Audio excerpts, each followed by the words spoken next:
Bienvenidos a este video donde vamos a estudiar algunas técnicas numéricas para aproximar la derivada de una función o las derivadas de cualquier orden de una función y algunas fórmulas para aproximar una integración. Primero tenemos que entender que hay un concepto en cuanto a qué significa aproximar numéricamente una derivada, o la primera derivada, o segunda derivada, o tercera derivada, etcétera.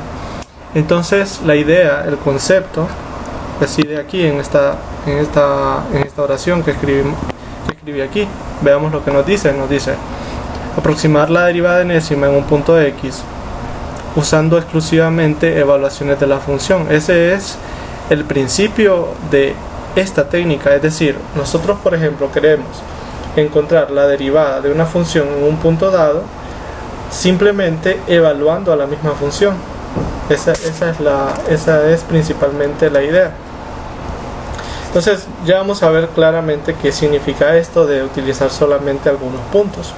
Puede ser usar unos. De hecho, los nombres de las técnicas varían de acuerdo al número de puntos que estamos utilizando donde evaluamos la función. Ahora, para todas estas estrategias vamos a usar el teorema de Taylor. Vamos a recordarlo un poco, ¿no? Aquí lo tenemos. Nos decía el teorema de Taylor que si las primeras n más 1 derivadas son continuas, entonces la función f en cuestión se puede escribir de esa manera, ¿no? Donde este es el término residual, así se conoce, ¿no? En la literatura como el término residual. Entonces, bueno, ya vamos a ver cómo vamos a estar utilizando este teorema de Taylor en todo esto, porque es fundamental para poder encontrar las fórmulas de diferenciación. Entonces, cada fórmula se distingue. Uno de los primeros elementos que hay que distinguir en las fórmulas de aproximación de derivadas es que uno utiliza una cierta cantidad de puntos donde va a evaluar la función para encontrar ya sea la primera, segunda, etcétera, derivada en un punto X dado. Es decir, el objetivo es encontrar, este es el objetivo, aproximar la derivada enésima, vamos a decir en general, de la función f en X. Ese es el objetivo. Y para lograr ese objetivo, lo que vamos a hacer es tomar o evaluar la función en algunos puntos cercanos a X. Entonces, dependiendo de qué cantidad de puntos tomemos, así la fórmula va a tener ese apellido, como esta es una fórmula de 3 puntos, esta es una fórmula de 2 puntos, etc. Entonces aquí, por ejemplo, vemos una fórmula donde estamos tomando 6 puntos. Aquí lo podemos notar: 3, 4, 5, 6 puntos. Entonces diríamos que esta va a ser una fórmula donde se están utilizando 6 puntos. No necesariamente dentro de los puntos escogidos para aproximar la derivada se tiene que tomar a la variable x al valor x en cuestión donde se quiere aproximar la derivada. No necesariamente tiene que ser así. Vamos a ver algunos ejemplos. Aquí tenemos el primer ejemplo. Nos dice fórmula, acá ya nos dicen 3 puntos. Ya sabemos que se van a utilizar 3 puntos y podemos notarlo acá.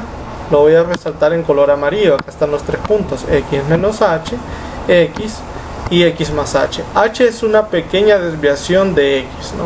O sea, h es un número, aquí h es un número positivo, hay que tomar eso en cuenta. H es un número positivo. Y entonces, como vemos, esta es una fórmula de 3 puntos para aproximar la segunda derivada. En los libros ustedes van a ver ahí cómo se aproxima la primera derivada.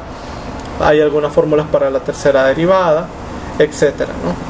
Y veamos la fórmula. Acá está la fórmula en cuestión. Aquí nos menciona. Voy a resaltar otra vez.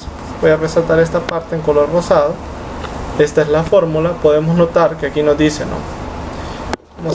Vamos a resaltarla aquí. Esta es la fórmula.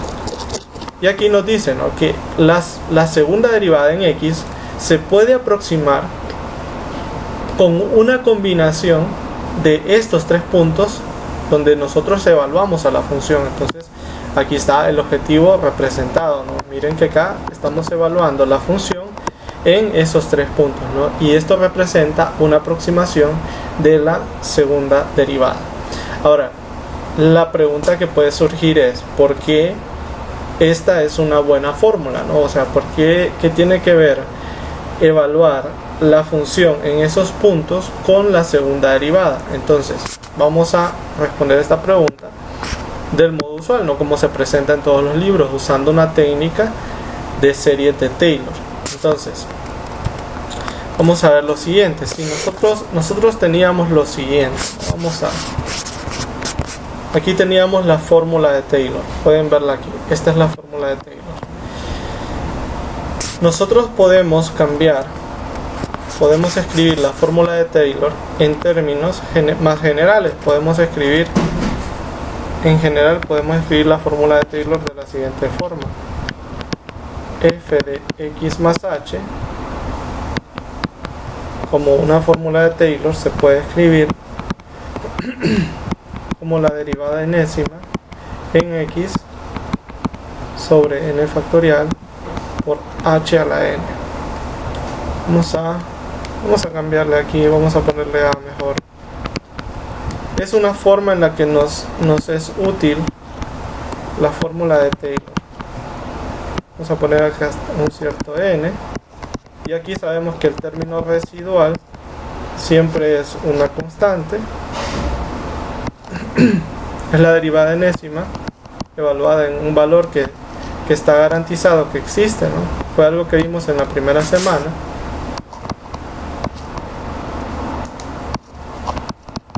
Y sobre n más 1 factorial por a la n.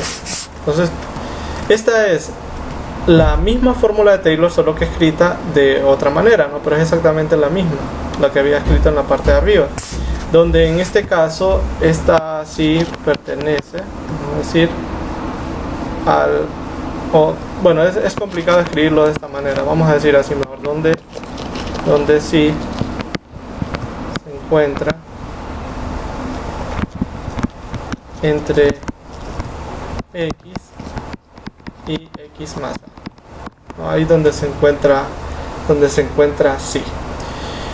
Bueno, con esto vamos a ver que tiene sentido la fórmula que vimos, que está aquí sombreada en color rosado. Vamos a ver que tiene sentido, y para poderlo probar simplemente vamos a aplicar la serie de Taylor a f de x más h y a f de x menos h, y vamos a ver qué resulta de esto. Vamos a verlo aquí. Entonces vamos a escribir f de x más h, vamos a escribirlo de esta manera. Aquí vamos a expandir esto. Aquí solo vamos a ocupar hasta la tercera derivada. Vamos a ver por qué. Bueno, aquí nos quedaría, como mencionaba arriba, f de x por f' de x multiplicado por h. Esta es la expansión en serie de Taylor hasta la tercera derivada. H al cuadrado sobre 2 más f3, aquí viene un valor, vamos a irle poniendo así, c1, este es el sí que aparece aquí, solo que le voy a poner c1 para no confundirlo con nosotros, sobre h al cubo sobre 6. Luego, si observan en las fórmulas, vamos a ver en la fórmula de arriba, nos aparece, vamos a escribir aquí, nos aparece esto menos 2f de x más f de x menos h. Entonces ahora vamos a ir con f de x menos h. F de x menos h, la diferencia es que va a ir saliendo ahí un signo negativo, exceptuando en las potencias pares, ¿no? Que ahí va a quedar igual. Y acá sería un C2, ¿no? Este es un C2. Ahí tendríamos. Y luego, si nosotros hacemos la operación algebraica f de x más h menos 2 f de x más f de x más h menos h,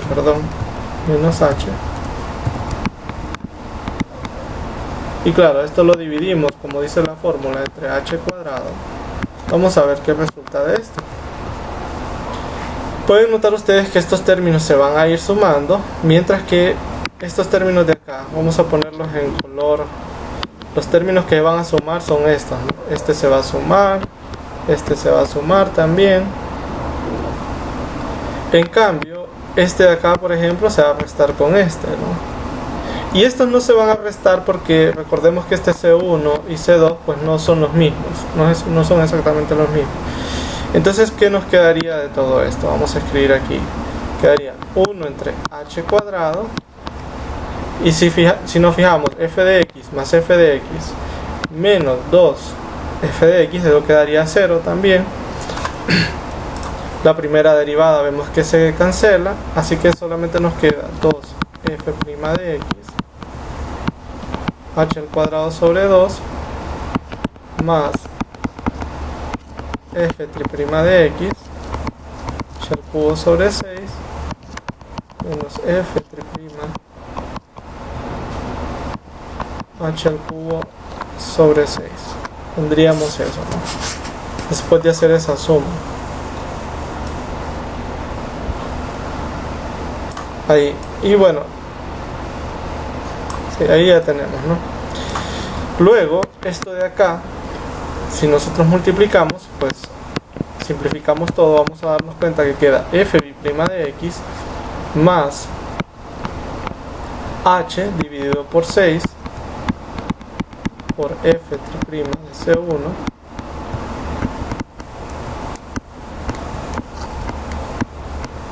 menos f' de C2, ¿no? Donde recordemos que C1, por la fórmula, ¿no? C1 se encuentra en este caso entre x y x más h, y C2 se encuentra entre x y x menos h, ¿no? Pertenece, aquí se me olvidó poner pertenece. Y entonces ahora vemos por qué tiene sentido esa fórmula, ¿no? Podemos ver que en efecto este término que está acá, todo este término que aparece aquí es igual a la segunda derivada multiplicada por más, en este caso, esta constante que tenemos acá, ¿no? Y aquí el valor importante es h, ¿no? Dependiendo, si podemos notar acá, ¿no? Si h es pequeño, entonces vamos a tener una buena aproximación. Podemos verlo acá, ¿no? Si h es pequeño,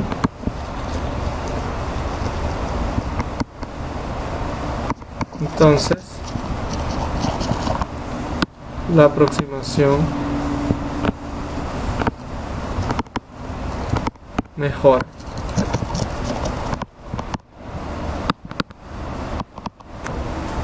Entonces ahí vemos, por eso es que finalmente uno dice que f' de x, ¿no? Y ahí está la gracia del método, es aproximadamente igual a esa fórmula donde solo tenemos que evaluar a la función f nada más, ¿no? Donde solo tenemos que evaluar a la función f. Entonces, bueno, ahí tenemos ese ejemplo. Ahora, en los libros van a notar ustedes que muchas veces se habla de la precisión de la fórmula que se está utilizando. En realidad le llaman a veces fórmulas de diferencias.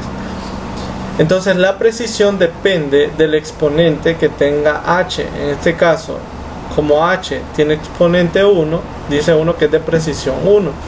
O a veces la precisión se escribe en términos de una notación O, que es como una cota superior, ¿no? Como que está acotado por ese, como que el error está acotado por ese h. Es decir, si uno traslada f' al otro lado, se va a dar cuenta que lo que tiene, esta es la fórmula de diferencia, ¿no?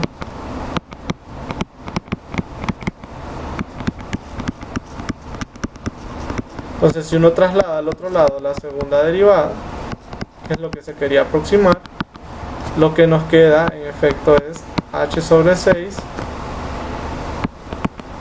por f' de C1 menos f' de C2. Esto es lo que nos queda. Entonces, esto está midiendo, si nosotros ponemos aquí valor absoluto, esto lo que nos está midiendo es el error, ¿no? Y entonces el error en este caso depende de h, y ese error muchas veces se denota, o todo esto se denota en que la precisión de la fórmula es de orden 1, o a veces también van a ver en los libros que aparece así como O de H nada más. Bueno, ¿qué es mejor? Tener, por ejemplo, una fórmula de orden H o una fórmula de orden H cuadrado. Obviamente es mejor una de H cuadrado, porque si H es pequeño, H cuadrado es todavía más pequeño. Y no digamos si fuera, por ejemplo, de orden H a la 5 o H a la 10, eso sería todavía más y más pequeño, ¿no? Entonces, hay algo aquí que es interesante, y es que hay una cierta relación entre el asunto de que si nosotros sumamos más puntos a la fórmula de diferencia, me refiero, este es por ejemplo, el ejemplo que tratamos aquí es de 3 puntos. Si nosotros aumentamos el número de puntos, en general esperamos una fórmula que tenga más precisión, ¿no? Entonces, bueno, vamos a ver un ejemplo para encontrar, o para ver una manera de cómo encontrar fórmulas para aproximar, digamos, cualquier derivada, ¿no? Ese sería como el siguiente punto. ¿Cómo podríamos improvisar en este caso una fórmula de diferencias, ¿no? para aproximar una derivada, dado una cierta restricción? Entonces aquí vemos este ejemplo. Nos dice aquí, encontrar una fórmula de 5 puntos que sea, nos dice el orden, ¿no? Que sea de orden H cuadrado, desarrollando para ello el polinomio de Taylor, como lo vimos anteriormente, evaluado en X. Aquí están los 5 puntos, pueden verlos: X, X más H, X más 2H, X menos H y X menos 2H. Entonces, con esta fórmula, con estos puntos, deseamos encontrar una fórmula que sea de orden H cuadrado, ¿no? O sea, que ese término residual quede multiplicado por H cuadrado, ¿no? o que contenga como factor a H cuadrado. Eso es lo que queremos. Entonces, aquí de nuevo se aplica el teorema de Taylor, y para aligerar un poco todo el cálculo, ¿verdad? que se hace, entonces se denota a f de x por y a las derivadas como y', y', y así, ¿no? Para que sea mucho más fácil. Entonces podemos notar aquí que en la primera línea, en esta línea de aquí que estoy subrayando con verde, tenemos la expansión en serie de Taylor hasta la quinta derivada. Podemos verla ahí. Ya tenemos f de x, f' de x en h por h, f' de x por h al cuadrado sobre 2, y así hasta llegar a este último. Y recordemos que acá tenemos, por el teorema de Taylor, ¿no? El residuo siempre se evalúa en un cierto valor C1 en este caso. Y acá, ¿verdad? Haciendo el cambio de notación, ¿no? Haciendo este cambio de notación, pues tenemos la expresión que vemos acá, ¿no? Esa expresión que tenemos ahí. Bueno, de igual forma se hizo con x menos h. Yo lo hice con x menos h, luego x más 2h, x menos 2h.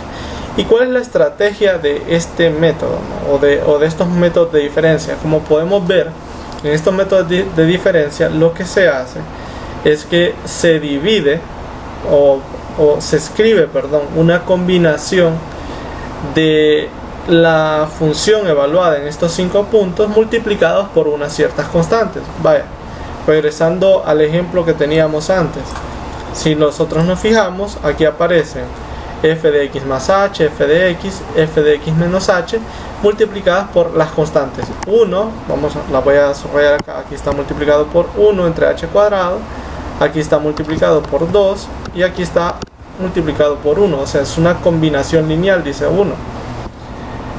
Entonces podemos aplicar esta estrategia de igual forma. Lo que nosotros quisiéramos, y acá está la idea, es encontrar una combinación de estas funciones evaluadas en los puntos, multiplicadas por unas constantes que todavía desconocemos, ¿no?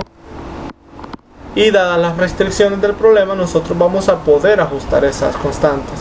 Si nosotros tomamos toda la combinación lineal después de haber aplicado el teorema de Taylor, tendríamos la combinación que vemos abajo, toda esta estructura que vemos aquí.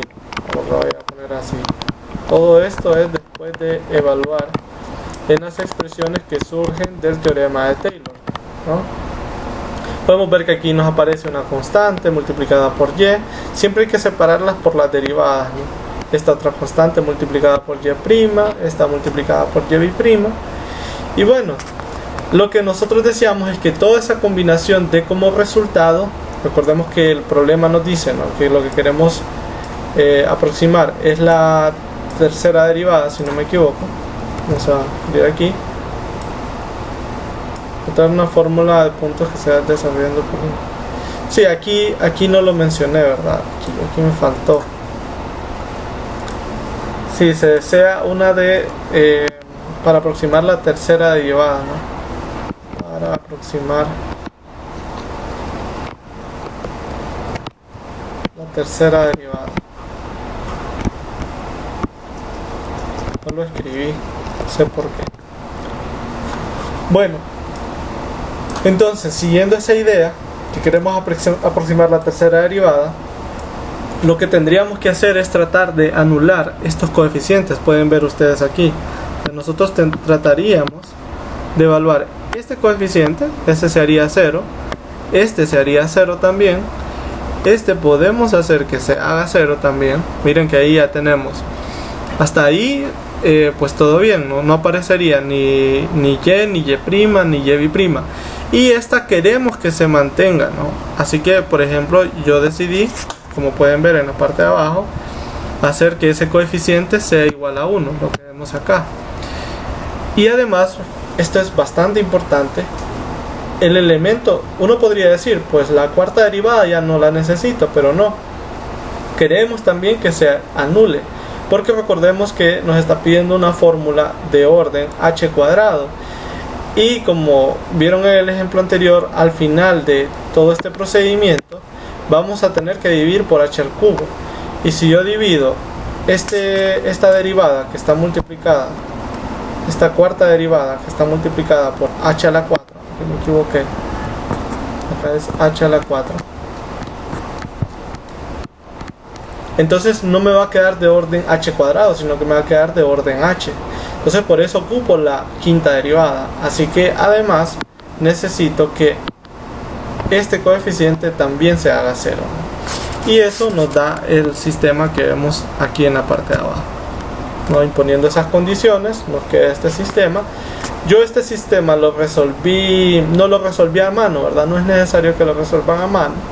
Pueden utilizar por ejemplo, es bastante popular Wolfram Alpha, ¿no? Ahí está en línea, o no sé si tienen una Texas, o si conocen un programa o estas apps, ¿no?, de Android que pueden resolver sistemas, no es necesario hacerlo a mano, ¿verdad? Entonces, resolviéndolo con una aplicación, pues tenemos el siguiente resultado: A es 0, B es menos 1, C es igual a 1, D es un medio y E es menos un medio.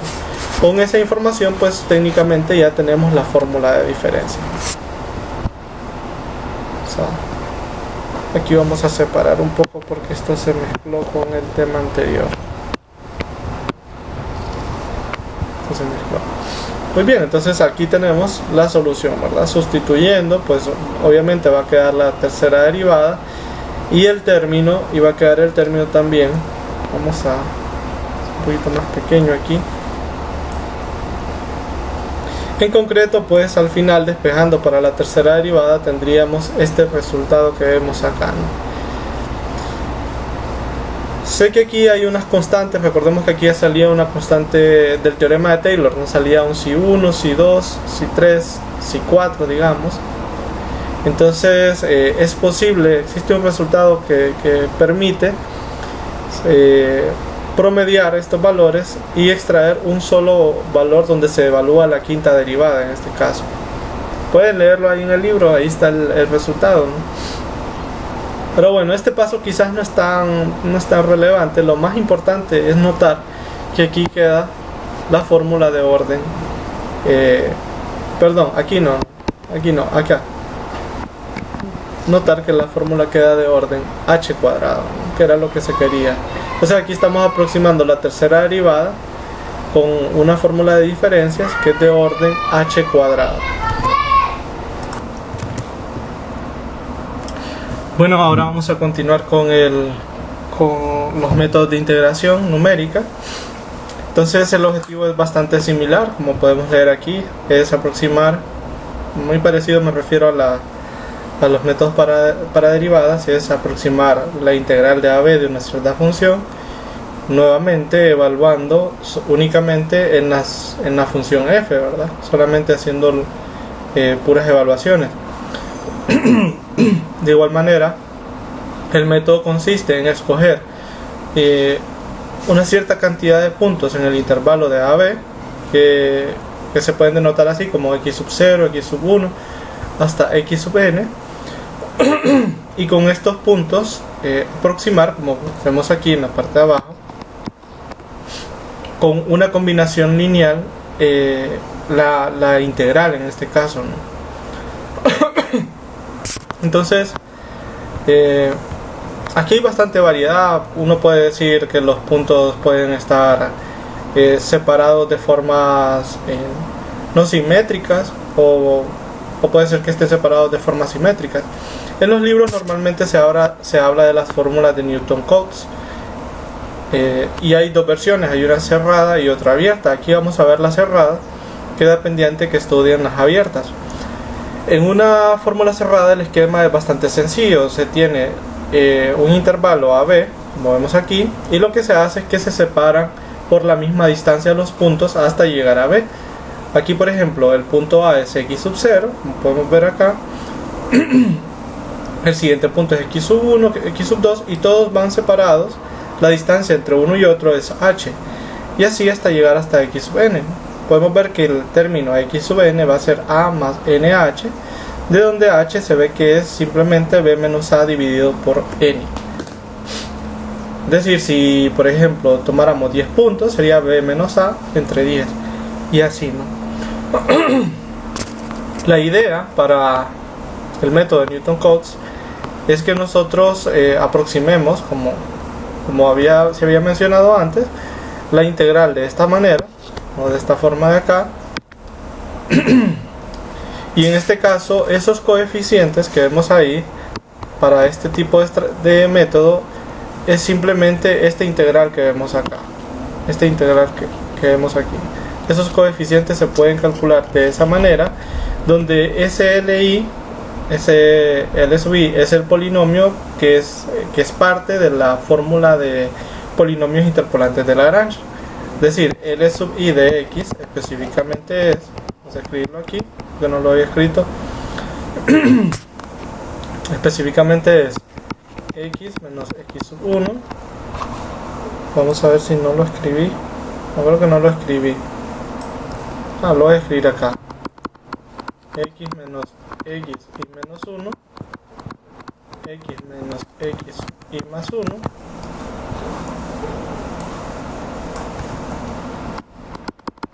hasta x menos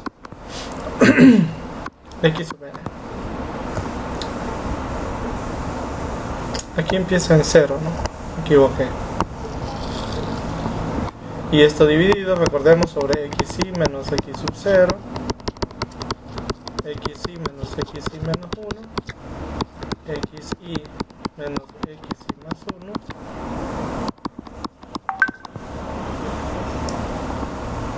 xy menos xn. Ese es el polinomio, ¿no? Hay una fórmula para calcular el error, y aquí la vemos. Es esta fórmula que vemos aquí.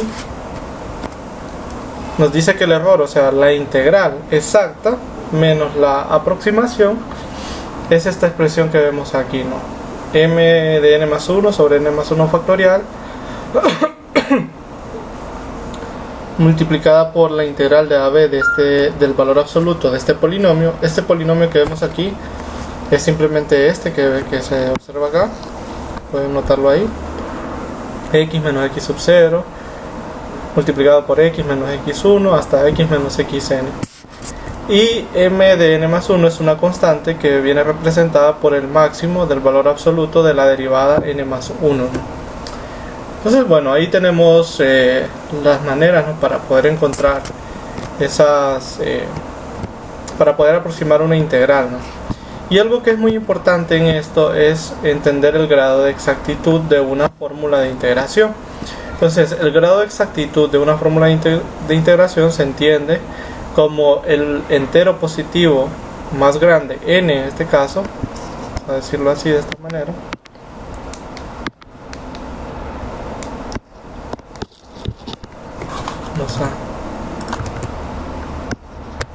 el entero positivo más grande n, tal que la fórmula es exacta, o sea, este error, refiero a este error, es igual a 0 para el polinomio o el monomio x a la k, donde k es 0, puede ser 0, 1, 2 o hasta n, ¿no? En el caso del método de Newton-Cotes, tenemos que cuando n es par, el grado de exactitud es n más 1. Es decir, por ejemplo, si tomamos 10 puntos, por ejemplo, n igual a 10, si tomamos 11 puntos sería en este caso, que eso sería con n igual a 10, si no me equivoco. O bueno, mejor vamos a poner un ejemplo así, ¿no? Un ejemplo, o sea, si tomamos, imagínense que tomamos la recta aquí y yo tomo x sub 0, x sub 1 y llego aquí hasta x10. Entonces, si yo aplico la fórmula de integración, que en este caso sería que n es igual a 10, o sea, n es par, entonces el grado de exactitud para este método sería de grado 10 más 1, o sea, sería 11 el grado de exactitud.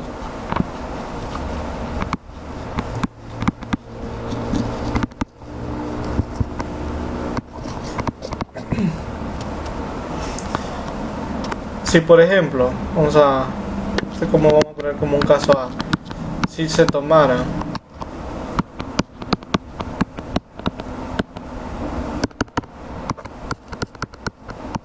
hasta x sub 11, según el resultado, este resultado que tenemos aquí,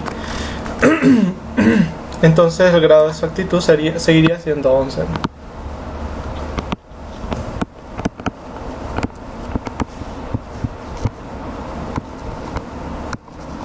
Sería 11.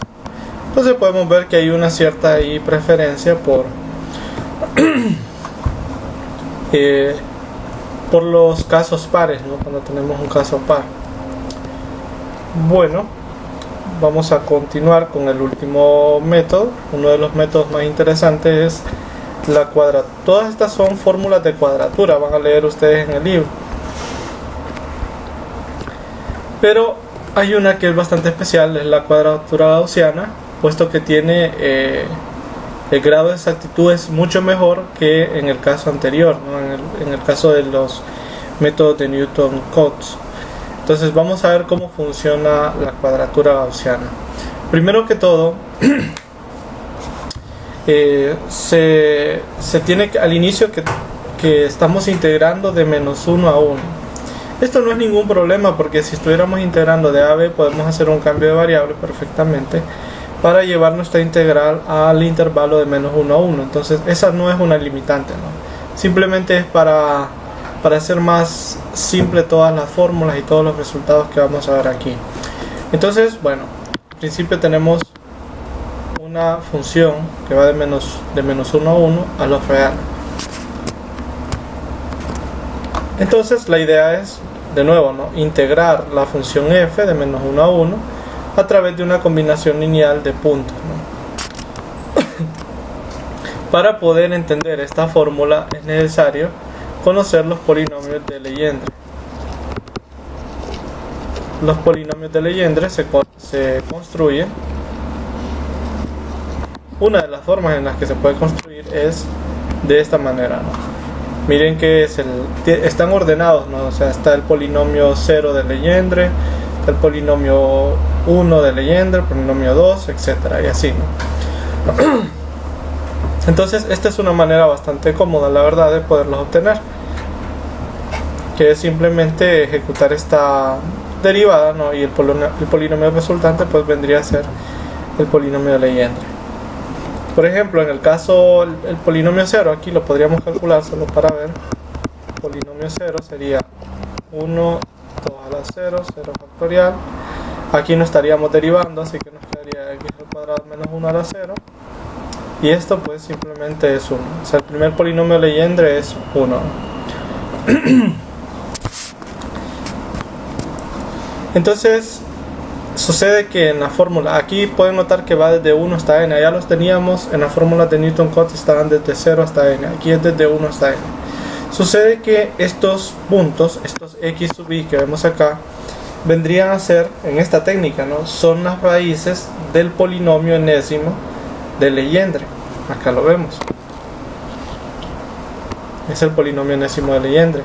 Y las constantes C sub i, se calculan de la misma forma como se calculaban en el método de Newton-Cotes. O sea, es exactamente igual, no podemos verlo acá. Aquí están las... aparece otra vez el polinomio de... la interpolación de Lagrange, perdón, el polinomio de interpolación de Lagrange. Aquí hay una vez que uno entiende esto, pues es bastante sencillo de aplicar el método. Hay algunas tablas donde ya aparecen estos coeficientes y estos valores, ¿no?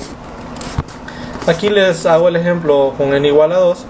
Entonces, atendiendo a la definición, el polinomio 2 de los polinomios de Legendre se calcula de esta forma. Pueden ver 1 entre 2 a la 2, 2 factorial. La segunda derivada de x al cuadrado menos 1 a la 2. Si uno hace esta operación, que es bastante sencillo, queda este polinomio que está acá. Y si uno, de nuevo, que es bastante simple, calcula las raíces, se da cuenta que estas son las raíces, ¿no? Menos 1 sobre raíz de 3 y 1 sobre raíz de 3.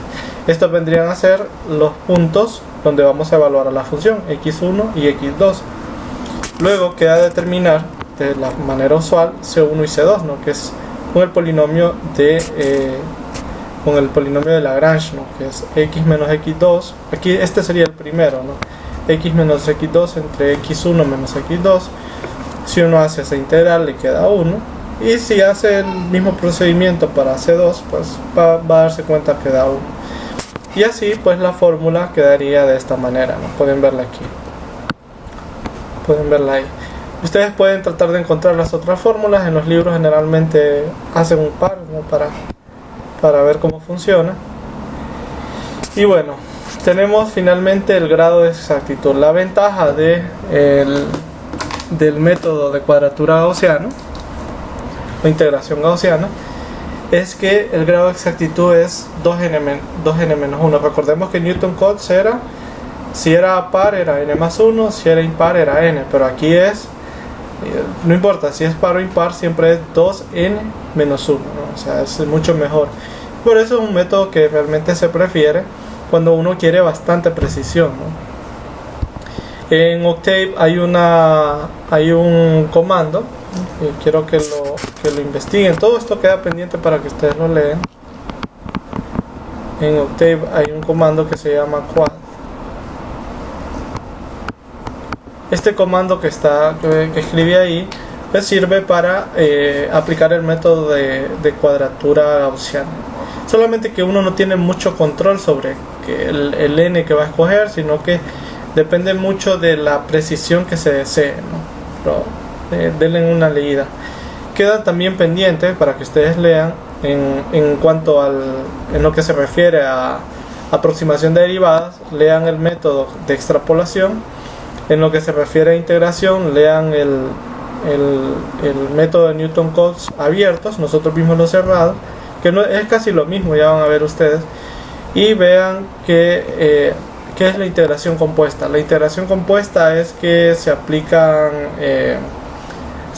métodos que tienen grado de exactitud bajo, pero en subintervalos. Ahí lo van a ver.